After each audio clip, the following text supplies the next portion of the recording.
સાંતલપુરના કલ્યાણપુરા ગામના ગ્રામજનોનો ઉગ્ર વિરોધ, શિક્ષકોની ગેરહાજરી સામે ગ્રામજનોએ શાળાને કરી તાળાબંધી। શાળાની અંદર ફરજ બજાવતા શિક્ષકો હાજર રહેતા ન હોય તેવા ગ્રામજનોના આક્ષેપ। શાળામાં બાળકોને સારું શિક્ષણ ન અપાતું હોવાના આક્ષેપ કરવામાં આવી રહ્યા છે। કલ્યાણપુરા પ્રા શાળાની અંદર ધો 1 થી ધો 5 આવેલ હોય 200 થી વધારે બાળકો અભ્યાસ કરે છે। શાળાની અંદર 3 શિક્ષકો ફરજ બજાવે છે। શાળાએ સમયસર શિક્ષકો ન આવતા હોવાની રા ગામ લોકો દ્વારા તાત્કાલિક ધોરણે આવા શિક્ષકોને અહીંથી બદલી નવા શિક્ષકો મૂકવામાં આવે તેવી માગણી સાથે શાળાને તાળાબંધી કરવામાં આવી। રિપોર્ટ અનિલ રામાનુજ, રાધનપુર, પાટણ। મારું નામ બાબુભાઈ દેભાભાઈ નાયર। શું તકલીફ છે કલ્યાણપુરામાં? ગામમાં તકલીફ એ કે છોકરાને એક તો શિક્ષણ સારું નથી। દેવાભાઈ છે એ ફરવામાં રહે છે, સમાજ છે બીજી સેવામાં, નોકરી પૂરી બરોબર કરતા નથી, તો છોકરીનું શિક્ષણમાં તો કોઈને એકલો હજી કોઈને આવડતો નથી, તો અમે બદલી થઈ જાય છે એટલે એ અમારી ગામ વતી બધી માગણી છે। અને અહીંયા ગામમાં શિક્ષણ સારું નથી, તે છોકરા 2-3 રિક્ષા ભરાઈને છે ધોકાવાળા જવું પડે। આયર જીવણભાઈ મુરજીભાઈ।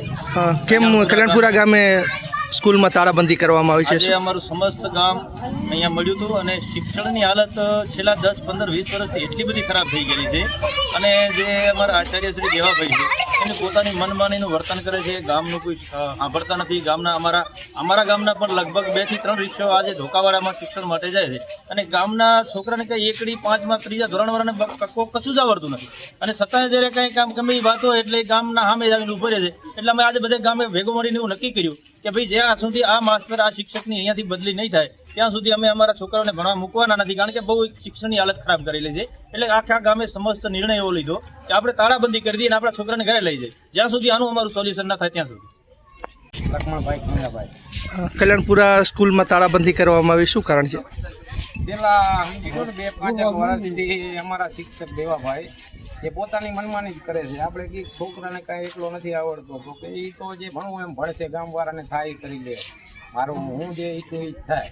ગામને વારંવાર ફરિયાદ કરી કે અમારા ગામના છોકરા ધોકાવાળા ભણવા જાય છે અને ગામમાં શિક્ષણ નથી મળતું, તો તમે આ વયથી ભણાવો તો બીજે ના મૂકવા પડે, યા તો ધોકાવાળા યા તો કોઈ બીજે મૂકે છે, પણ ગામમાં શિક્ષણ તો અમરું છે જ નહીં। સમજી લો બીજા ધોરણોથી વાળાને એકલો કે તો નથી આવડતું, હવે ડાયરેક્ટ ત્રીજામાં જાય બાબા સાહેબ ભણાવે એને એકલી અહીંથી શીખડાવવી પડે।